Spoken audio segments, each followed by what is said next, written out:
कहानी की शुरुआत में हमें एक फैमिली को दिखाया जाता है जो हंसी खुशी अपनी जिंदगी गुजार रहे होते हैं, लेकिन उन्हें पता नहीं था कि कुछ ही मिनट बाद उनके साथ कुछ ऐसा होने वाला है जिसके बारे में सोचने से भी डर लगता है। जब पति पत्नी अपने बातचीत में मशरूफ थे, तभी अचानक उन्हें बाहर से लोगों की चीखने चिल्लाने की आवाजें सुनाई देने लगती हैं। जब वह दोनों घर से बाहर निकले तो उन्होंने देखा कि बाहर लोगों के बीच हलचल मची हुई है। लोग अपने अपने घरों को छोड़कर भाग रहे थे, जैसे कुछ बड़ा होने जा रहा हो। जसन और बेथ ने देखा कि हमारे पड़ोसी भी घबराए हुए जल्दी जल्दी अपना घर खाली कर रहे हैं। जसन ने पड़ोसी से पूछा कि आखिर वजह क्या है, तुम लोग क्यों घर छोड़कर जा रहे हो?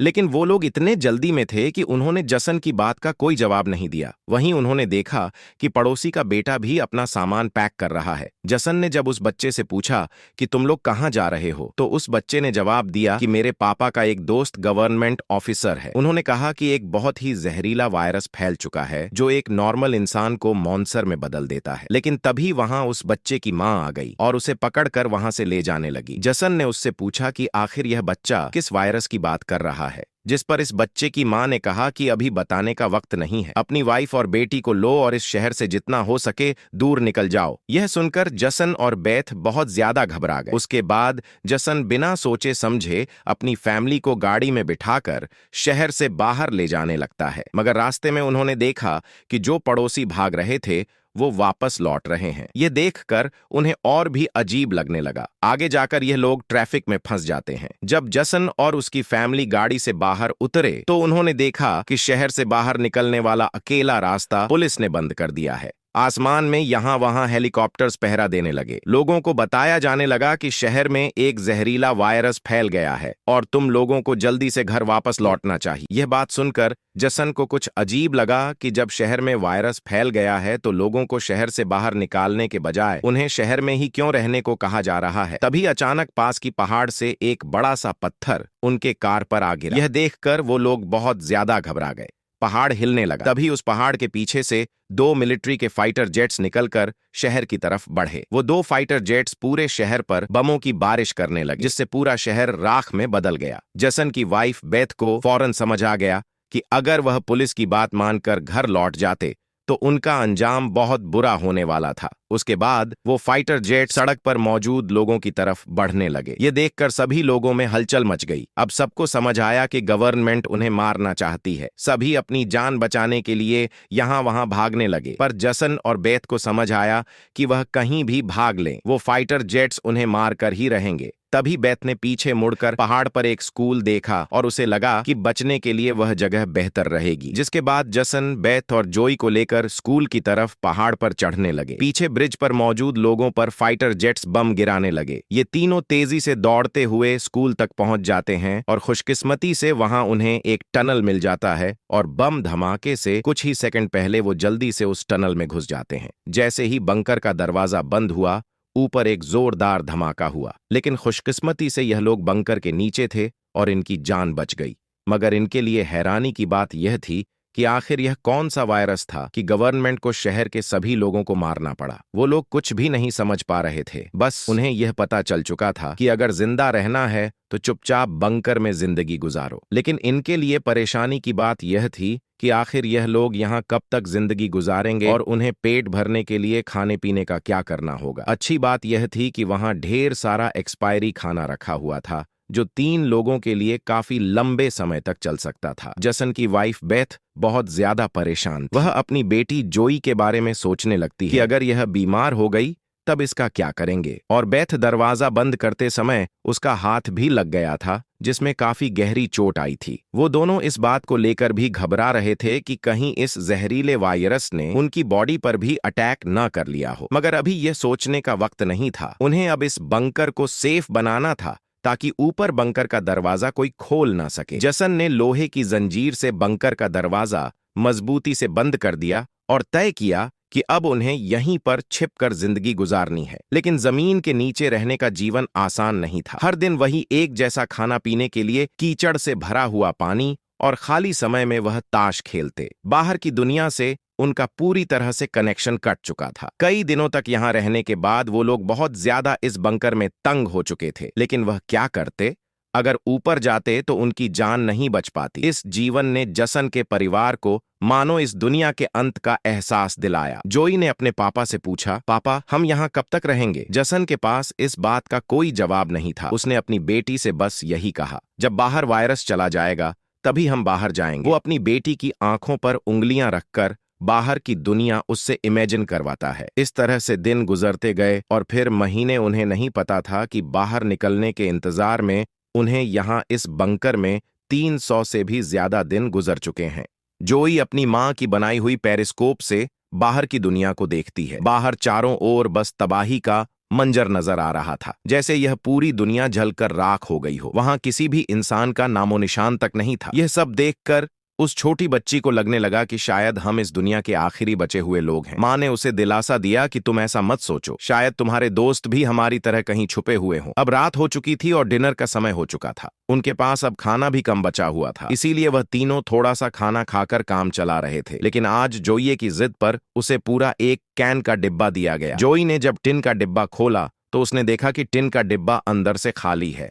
इस डिब्बे के पीछे की तरफ एक छोटा सा छेद था, शायद कोई चीज इसमें से खाना चुरा गई थी। बेथ ने सारी बची हुई डिब्बों की जांच की तो पता लगा कि पूरे 12 डिब्बे खाली थे। यह देखकर वो बहुत ज्यादा परेशान हुए, क्योंकि यह तो उनके 2 हफ्तों का राशन था। बेथ ने वेंटिलेशन जाली की तरफ देखा और अंदाजा लगाया कि शायद कोई चूहा अंदर आकर खाना ले गया। बेथ ने कहा कि अगर यह चूहा है तो इसे जल्द मारना पड़ेगा, नहीं तो यह हमारा सारा खाना बर्बाद कर देगा। बेटी के उदास चेहरे को देख जसन ने उसे दिलासा दिया कि छोटी छोटी बातों से परेशान मत हो, अगर खाना खत्म हो भी गया तो मैं ऊपर जाकर कुछ सामान ले आऊंगा। अगले दिन जब जोई अपनी मां के साथ ब्लॉक्स में खेल रही थी तभी पीछे से हल्की सी आवाज आई। जोई ने जब पीछे मुड़कर देखा तो एक चूहा फिर से टिन फूट चुराने घुस आया था। इससे पहले कि वो चूहा भाग जाता, जोई ने फौरन अपने पेरेंट्स को बुलाया। आज उन्हें इस चूहे को हर हाल में मारना था। जसन गुस्से में चाकू निकालकर उसे टुकड़े टुकड़े करने के लिए आगे बढ़ा, लेकिन वो छोटा सा चूहा बहुत तेज निकला। वो जसन के वार से खुद को बचाते हुए निकल भागा और टेबल पर रखी लालटीन को भी गिरा दिया। जैसे ही वह अपने बिल में घुसने वाला था तभी बेथ ने अचानक झपट्टा मारा और चूहे को मार दिया। वह सब चूहे को मारने की खुशी मना रहे थे कि दूसरी तरफ लालटीन के गिरने से धीरे धीरे आग बढ़ने लगी। जसन दौड़कर उस लालटेन को बंद करने लगा, लेकिन वो लालटेन बहुत गर्म था, जिससे जसन का हाथ जल गया और लालटेन का शीशा फटने पर पूरे टेबल में आग लग गई। बेथ ने पर्दा फाड़कर आग बुझाने की कोशिश की। जसन ने नल से आधी बाल्टी पानी निकालकर उस आग पर डाला। जैसे तैसे करके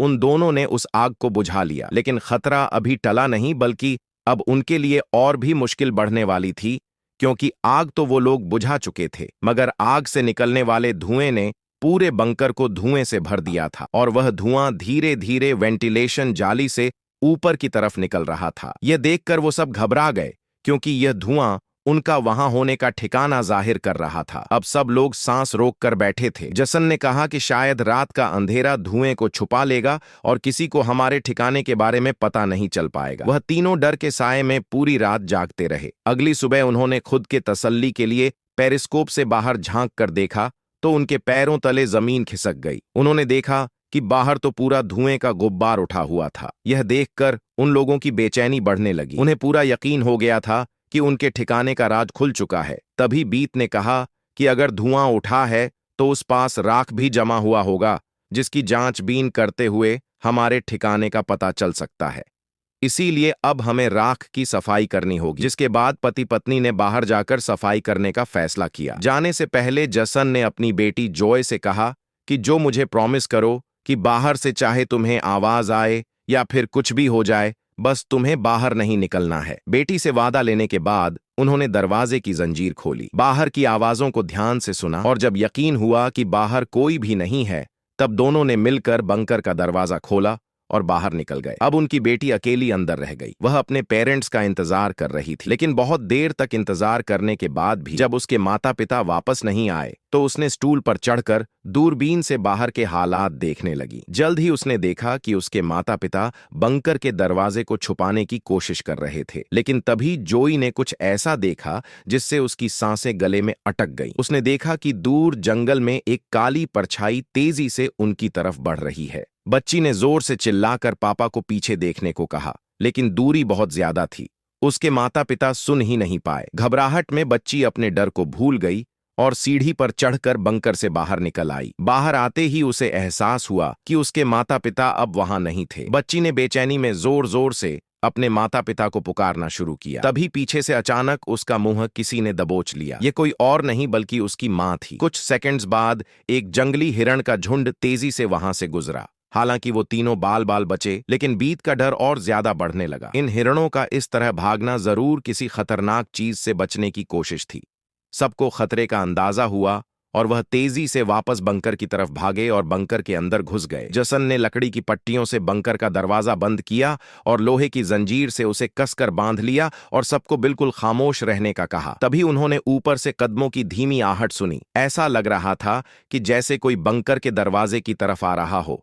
वो कई मिनटों तक लगातार बंकर के ऊपर इधर उधर घूम रहा था। ये तीनों आहिस्ता कदमों से बंकर के दरवाजे से हटकर आगे की तरफ जाने लगे और शायद अब तक ऊपर जो भी था उसे भनक नहीं लगी थी कि नीचे बंकर में कोई है। डर के मारे जोए रोने लगी। बीत उसे चुप कराती है और कहती है कि अगर आवाज बाहर तक गई तो सब खत्म हो जाएगा। वह तीनों धीरे धीरे बंकर के दरवाजे से काफी आगे बढ़ चुके थे। वह बंकर के दरवाजे से इसलिए आगे बढ़ रहे थे कि अगर कोई ऊपर से बंकर का दरवाजा खोल भी दे तो नीचे उसे हम नजर नहीं आए। लेकिन तभी जोई ने जो गुड़िया हाथ में उठाई थी उसकी रस्सी एक स्क्रू में फंस गई। वो स्क्रू धीरे धीरे ढीला होने लगा। यह देखकर जसन और बीत की सांसें अटक गई, क्योंकि वह रस्सी गुड़िया में लगी आवाज के स्विच से जुड़ी थी। इससे पहले कि वह कुछ कर पाते वह स्क्रू एक झटके से निकल गया और उसी पल तेजी से गुड़िया के अंदर से आवाजें आने लगी। जसन ने फौरन उस गुड़िया को चीर डाला और उसके अंदर स्पीकर को तोड़ दिया। लेकिन अब बहुत देर हो चुकी थी। ऊपर जो चीज उनका पीछा कर रही थी उससे उनकी भनक लग चुकी थी। अचानक ऊपर से जोर की टक्कर की आवाज आई और फिर भारी कदमों की गूंज सीधा बंकर के दरवाजे के ऊपर रुक गई। उसने आखिरकार उनका ठिकाना ढूंढ ही लिया और उसे खोलने की कोशिश करने लगा। वह बंकर के ढक्कन को जोर से धकेल रहा था और जंजीरों से बंद होने के बावजूद खतरा साफ महसूस हो रहा था और ऊपर के राक्षस को पता चल चुका था कि जरूर नीचे कोई मौजूद है। हालांकि वह दरवाजा मजबूत जंजीरों से बंद था, लेकिन उस चीज की भयानक ताकत के सामने वह जंजीरें एक एक करके टूटने लगी। यह देखकर जसन को पता चल चुका था कि दरवाजा अब ज्यादा देर टिक नहीं पाएगा। इसलिए वो तेजी से अंदर भागा और वाटर पंप का पाइप उखाड़ने लगा। यहां बेथ ने भी हिम्मत दिखाई और सीढ़ी पर चढ़कर अपने शरीर का वजन इस्तेमाल करते हुए चैन को खींचकर दरवाजा बंद रखने की कोशिश करने लगी। लेकिन फिर भी लोहे का ढक्कन धीरे धीरे खुलने लगा। तभी उसी वक्त दरवाजे के ऊपर एक काला साया नजर आया, जिसकी आंखें एक बल्ब जैसी चमक रही थीं, जैसे उन तीनों की मौत ऊपर से उनको देख रही हो। जसन ने बिना सोचे पाइप से उस पर हमला कर दिया,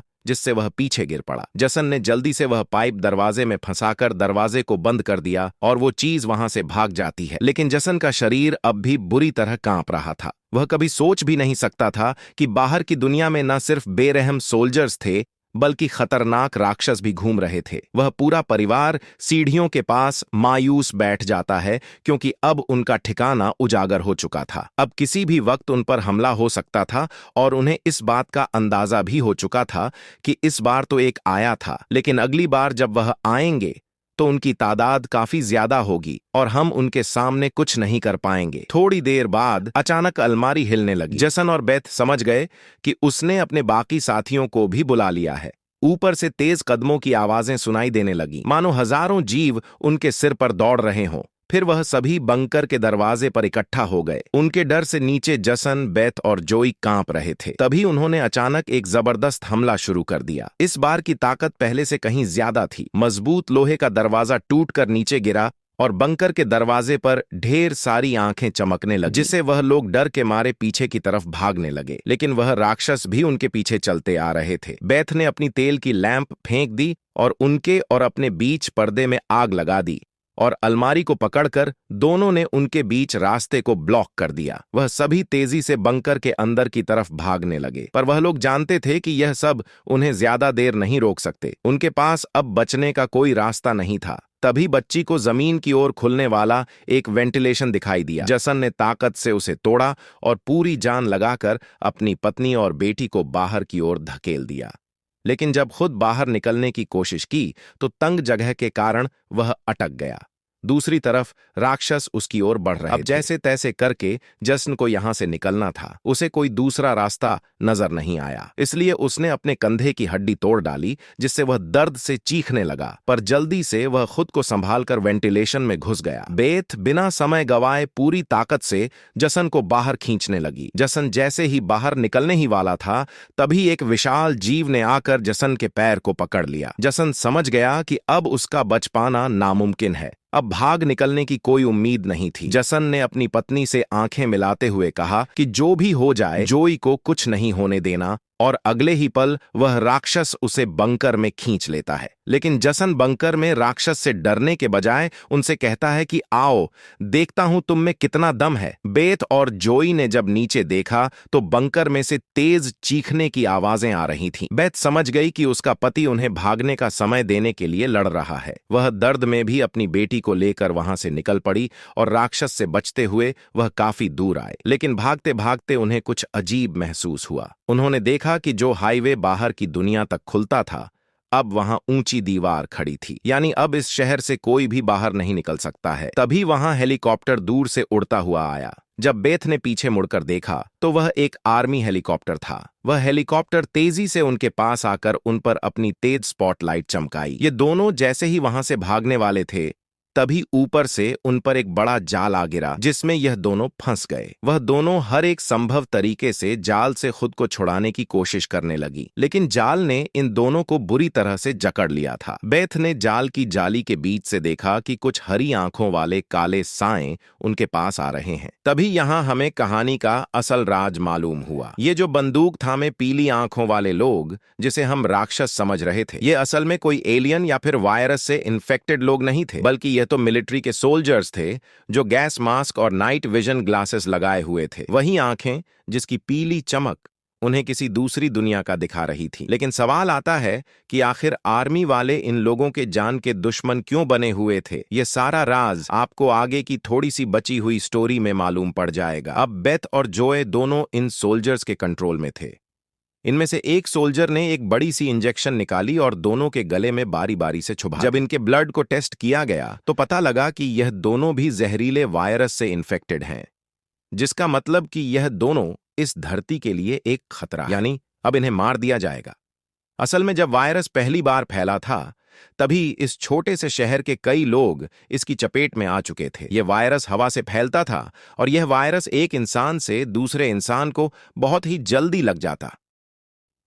इन्फेक्टेड लोग खुद भी नहीं जानते थे कि वह बीमार है, और गवर्नमेंट के पास इस वायरस को रोकने का कोई एंटीडोट नहीं था। इन्फेक्टेड लोगों को मारने के अलावा गवर्नमेंट के पास दूसरा कोई रास्ता नहीं था। बेथ रो रो कर कहती है कि प्लीज मेरी बच्ची को जाने दो। जब बेथ ने देखा कि यह सोल्जर्स उसकी छोटी बेटी को भी नहीं छोड़ने वाले, तो वह पूरी तरह गुस्से में आ गई। उसके चेहरे पर काले निशान उभरने लगे। लेकिन इससे पहले कि वो कुछ कर पाती, एक सोल्जर की गर्दन से खून का फव्वारा फूट पड़ा। वो कोई और नहीं बल्कि मौत से लौट कर आया जसन था। दरअसल बंकर में जसन मरा नहीं, बल्कि वहां वो खुद पर कंट्रोल खोकर वहां सभी सोल्जर्स को मार डाला। उस वक्त वह बहुत ज्यादा चेहरे पर काले निशान और आंखें गुस्से से लाल थीं, और उसके जिस्म की ताकत कई गुना बढ़ चुकी थी, और साफ दिख रहा था कि वह अब पहले वाला जसन नहीं, बल्कि वह एक अलग रूप में दिखाई दे रहा था। वो सोल्जर्स पर झपट-पट कर उन्हें मारने लगा, लेकिन वह गर्म हथियारों की गोलियों को नहीं रोक पाया और जमीन पर गिर गया। जब वह सोल्जर बेथ और जोई की तरफ बढ़े, तो वह दोनों जाल तोड़कर भाग चुकी थी। सोल्जर्स उन्हें यहां वहां ढूंढने लगे, लेकिन उन्हें यह अंदाजा नहीं था कि बेथ भी एक राक्षसी रूप में बदल चुकी थी। उसने जो को एक कार के अंदर छुपा दिया और खुद उन सोल्जर्स से लड़ने लगी। उसने कई सोल्जर्स को मार गिराया और फिर खुद भी गोली लगने से कार की छत पर गिर पड़ी। अंधेरे में छुपी उसकी बेटी ने सब देख लिया। अपने माता पिता की हालत देखकर वह भी गुस्से में आकर अपना आपा खो बैठी। एक छलांग में उसने एक सोल्जर को गिराकर उसका मास्क तोड़ दिया और उसे मारने ही वाली बेथ ने समय रहते उसे रोक दिया। वह नहीं चाहती थी कि उसकी बेटी भी एक दरिंदा बन जाए। बेथ ने उसे शांत किया। धीरे धीरे लड़की की नसों की हरियाली गायब हो गई और वह फिर से इंसान में बदल गई। लेकिन सोल्जर की किस्मत इतनी अच्छी नहीं थी। उसका सेफ्टी मास्क टूट चुका था और वो धीरे धीरे वायरस से इन्फेक्टेड हो गया। दूसरी तरफ जसन की हालत बहुत गंभीर थी। उसने बेटी के चेहरे को देखकर अपने हाथ की 2 उंगलियां उसकी आंखों से फेरी और जसन ने हमेशा के लिए आंखें बंद कर लीं। उसी वक्त एक और हेलीकॉप्टर आ गया। बैथ अपनी बेटी को लेकर भागी। कबाड़ के ढेर से गुजरते हुए वो एक सुरंग में घुस गए। तभी वहां एक रोशनी उनकी आंखों पर पड़ी। देखने पर पता चला कि सामने वहीं पड़ोस का छोटा लड़का था जिसे हमने कहानी की शुरुआत में देखा था। फिर यह दोनों उसके पीछे चल पड़े। वो लड़का उन्हें एक गुफा जैसी टनल में ले पहुंचा जहां उस लड़के के माता पिता और भी कई सारे लोग छुपे हुए थे। असल में वहां उनके जैसे ही वायरस से इन्फेक्टेड लोग थे। जिंदा रहने के लिए वह सभी अंधेरे में चूहे जैसी जिंदगी गुजारने पर मजबूर थे। यह वायरस खतरनाक जरूर था लेकिन जानलेवा नहीं। यह वायरस इन्फेक्टेड इंसान के जिस्म पर तब ज्यादा जोर करता जब वो डर जाता या फिर गुस्से पर काबू नहीं रख पाता। लेकिन असल में उन लोगों ने खुद पर काबू पाना सीख लिया था। वो लोग शहर के सोल्जर्स को राक्षस समझते थे लेकिन असल में वो खुद राक्षस थे। इसी के साथ यह कहानी खत्म हो जाती है।